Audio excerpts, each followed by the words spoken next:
Gusto malaman ni Taesik kung tapos na ang paglisan. Sabi ni Songhun ay maayos naman at matatapos ito sa loob ng 30 minuto, pero iginiit ni Taesik na dapat itong matapos sa loob ng 10 minuto. Binanggit ni Songhun ang pangunahing issue.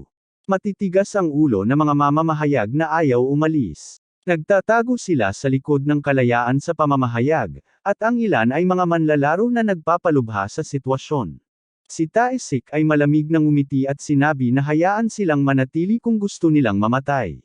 Napansin niya ang karamihan at naisip na ang pagwasak sa gate ay hindi ang pangunahing problema dahil maraming malalakas na manlalaro dito, kasama na siya. Ang ikinababahala niya ay kung masisira ang gate, nangangahulugan ito na may nangyaring masama kay Kim. Mamaya, lahat ay natigilan nang magsimulang pumutok ang gate at kumalat ang pulang enerhiya sa paligid nito. Ang mga utos ay sumisigaw habang ang lahat ay naghahanda para sa laban. Inilabas ni Taesik ang isang armas at humingi ng tawad kay Kim.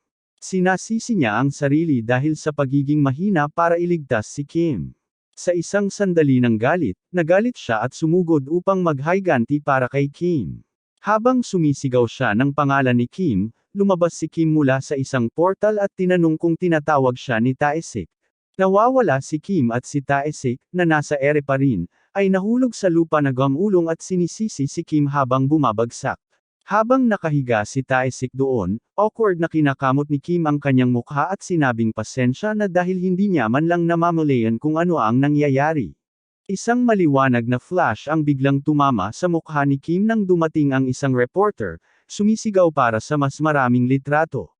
Hiningi ng reporter na iikot niya ang kanyang makinang na mukha sa kamera, nais ipakita sa mundo kung sino ang nagbukas ng mga pintuan bago pa man ito bumukas. Kim tinatakpan ang kanyang mukha mula sa mga flash. Tinanong siya ng mga reporter para sa isang panayam tungkol sa kanyang mga singsing at maskara. Mamaya, umupo siya kasama ang isang pangulo ng guild. Matapos marinig ang lahat, sa wakas ay naintindihan ng Pangulo kung bakit naging sobrang lakas si Kim nang napakabilis. Tinanong ni Songhun si Taesik kung sigurado siya na pag-usapan ang paksang ito dito dahil ito ay may kinalaman sa isang espesyal na kakayahan. Sumagot si Taesik na nagtitiwala siya kay Songhun, kung hindi ay hindi niya ito ginawa na sekretaryo ni Kim. Diretso si Taesik at tinanong kung konektado si Kim sa gate. Hindi sigurado si Kim dahil ito ang kanyang unang karanasan dito. Ipinaliwanag niya na tila nagiging matatag ang gate at hindi ito tumutugon sa kasalukuyan. Nagtataka siya kung may nasira ng isara ito. Tinanong ni Taesik ang tungkol sa ego ni Kim, Liu. Sumagot si Kim na tahimik pa rin ito, pero magagamit pa rin niya ang mga kapangyarihan nito, kaya hindi ito dapat seryoso. Nagulat ang Pangulo ng Guild na may gate si Kim. Sabi niya kung lumabas ang balitang ito, magiging magulo ang lahat. Sa ngayon, mananahimak ang asosasyon para hindi mag-alala si Kim tungkol sa mga mamamahayag. Tumunog ang telepono ni Kim. Akala niyang si Yujing kaya sumagot siya, sinabing nasa pulong siya. Ngunit may isang estranghero na sumagot, sinabing nakita niya si Kim sa TV at nakilala siya sa kanyang singsing at kwintas. Tumatawa siya at pinagtatawanan si Kim dahil sinubukan niyang magtago sa likod ng maskara. Tumanggap din ng tawag ang iba. Patuloy na pinapansin ng estranghero na baka ibulgar niya ang pagkakakilanlan ni Kim. Tumingin si Kim pabalik at sinabi ni Taesik na tapos na sila. May isang blog na nagpost na tungkol sa isang bayani na huminto sa sakuna, na nagpapahiwatig na may bagong mataas na ranggo na lumitaw. Umabot pa nga sa balita kay Sujung. Nang tanungin ni Bale kung bakit siya mukhang masaya, sinabi niya na siya ay simpleng proud kay Kim.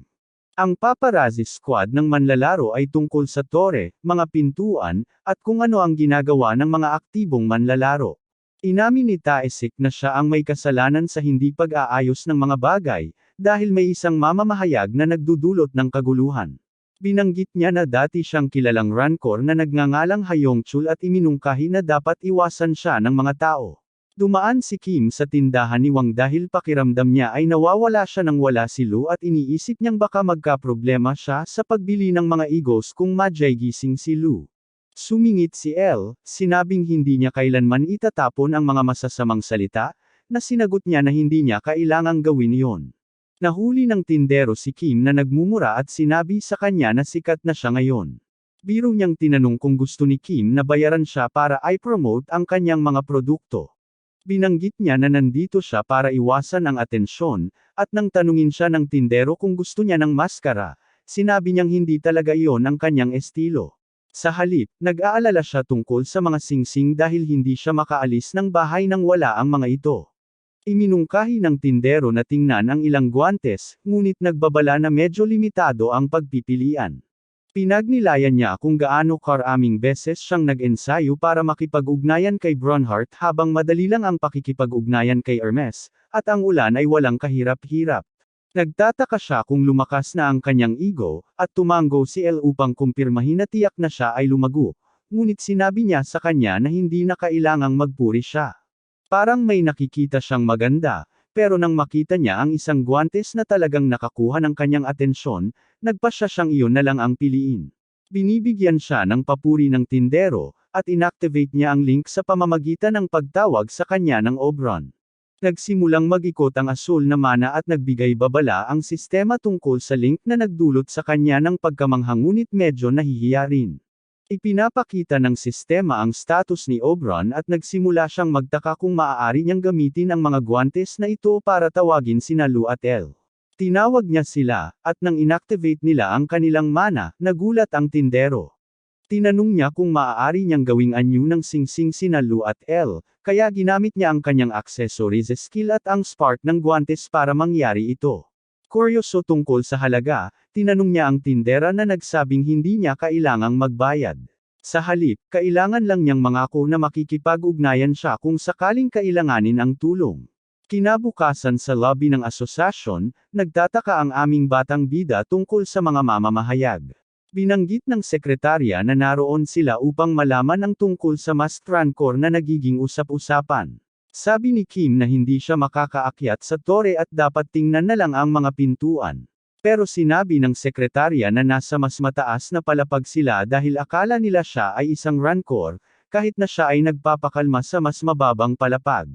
Sa unang palapag ng tore, pinabagsak niya ang ilang mga halimaw at nagsimulang mag-isip tungkol sa pangako ng tindero. Iniisip niya na sobrang mapili ni Wong sa pagsusuri ng kagamitan, kaya alam niyang hindi magiging madali ang pabor na iyon. Bigla niyang narinig ang isang tao na nagtanong kung siya ang kanilang master, at lumingon siya kay Elle upang makita kung narinig din niya iyon. Nang magtanong siya, nagsalita ang ego at sinabi sa kanya na tawagin na lang ang pangalan nito. Tinanong niya ulit si Elle at sinabi nitong baka si Lou, pero agad niya itong pinabayaan at sinabing hindi iyon ang kanyang boses. Pagkatapos ay biglang pumasok sa isip niya habang iniisip kung maaaring Bronhart ito. Tumingin siya sa isang globo na tila pamilyar. Sinisimulan niyang pagdugtungin ang mga bagay at naaalala ang paghubad niya at pagsisigaw na hindi na ito mauulit. Sumisigaw siya sa globo habang nasa kagubatan at pinapagana siya ng sistema na alamin ang anyo ni Bronhart, na nagdulot sa kanya ng kaunting kalituhan. Napansin ni Elle na may kakaiba at tinanong kung ano ang mali, pero sinabi lang niya na wala. Pinipilit siya ng sistema na piliin ang anyo ni Bronhart at binanggit na iba ito sa kay Lou, kaya tinanong niya si Elle tungkol dito. Iminungkahi ni Elle na ilagay ang kamay sa marmol upang piliin ang anyo, kaya't ginawa niya ito habang iniisip ang kanyang nais.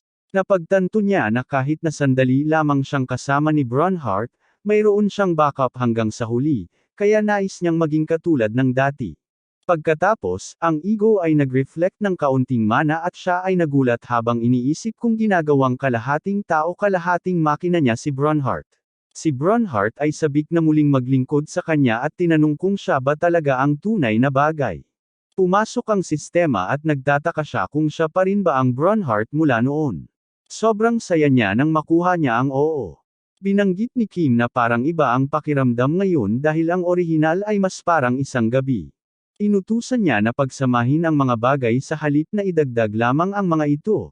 Sinasabi na ang mga katangian ng ego ang nagpapakita ng tunay niyang nais. Binuksan ng sistema ang status window at sabik siyang tingnan ang kanyang mga kasanayan, sabik na subukan ang na-activate na open skill. Bumukas ang gate at sinimulan niyang alamin kung paano haharapin ang iba't ibang mga ego. Sinubukan niyang gamitin ang mga kasanayan sa pagbukas at pagsara pero hindi siya makalusot. Hindi siya pinapansin ng mga halimaw. Bigla na lang may isang kabalyero na sumugod sa kanya at pinabagsak niya ito. Iniisip na maganda ito dahil maaari niyang buksan ang gate anumang oras na gusto niya. Sa pagsasara nito, umaasa siyang makuha ang kakayahang ito upang mapalakas ang kanyang kapangyarihan. Nag-eksperimento rin siya sa mga kasanayan ng pagsipsip at dominasyon dahil sinusubukan niyang matutunan pa ang tungkol sa paglago ni Bronhart mula sa mga paglalarawan. Iniisip ni Bronhart na gamitin ang kanyang mga kakayahan sa gate ngunit napagtanto niyang may mga limitasyon. Kaya't ipinagpaliban niya iyon sa ngayon at tumutok muna sa halimaw. Ang halimaw na tinatawag na higanteng Smilodon ang nagbabantay sa ika-28 palapag. Habang ngumingiti ang halimaw sa kanya, alam niyang panahon na para bumalik sa laban.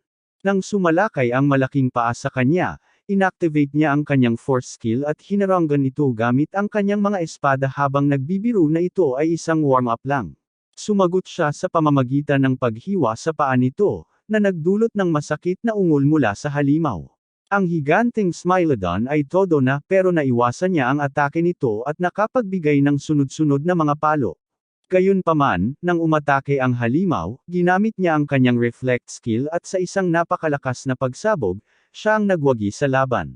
Sabi niya, ang pagpatay sa malalaking halimaw ay naging madali na para sa kanya pero sa pagkakataong ito, ang kanyang reflection skill ay nararapat ding bigyan ng kredito. Masiglang tinanong ni Bronhart kung maganda ang kanyang ginawa at pumayag si Kim na hayaang sumipsip si Lu ng dugo ng Smilodon. Pero hindi siya masyadong nasisiyahan sa pagkuhalang ng berdeng kristal. Umaasang makakakuha ng pera, nagpasya siyang ibenta ang bangkay. Naalala ang kanyang pangako, binuksan niya ang gate at inihagis ang kristal sa loob. Ipinapaalam ng sistema sa kanya na lumakas ang mga halimaw sa loob ng gate, dahil napansin niyang lumalaki ang kristal. Isinasara niya ito at binanggit na nasanay na siya sa kanyang mga kasanayan sa lakas at bilis. Samantala, si Elle ay nagle-level up at kahit na si Lu ay hindi pa rin nagigising, siya ay matatag. Isinasaalang-alang niyang dumiretso sa ika-30 palapag pero nagpasya siyang tingnan muna ang ika-29. Samantala, ang mga manlalaro mula sa King Guild ay sumisigaw at nagbabala sa ibang mga guild na huwag makialam sa kanila.